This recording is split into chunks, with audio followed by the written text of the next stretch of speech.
Pusat Pembelanjaan Suzuya Mall yang berada di Jalan Toko Umar, Setuy, Banda Aceh, terbakar pada Senin tanggal 4 Maret tahun 2022. Sejumlah video dan foto kebakaran Suzuya Mall juga tersebar berantai di sejumlah WhatsApp group. WAG, kebakaran itu terdapat di bagian belakang gedung dengan kobaran api dan asap hitam membumbung tinggi ke langit. Namun, hingga kini belum diketahui penyebab kebakaran itu.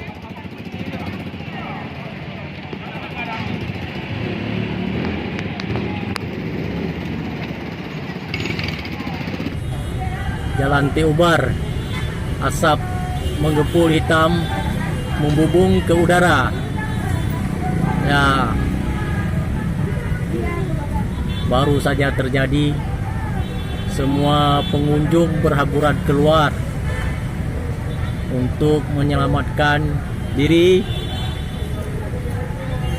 Suasana sedang kalut.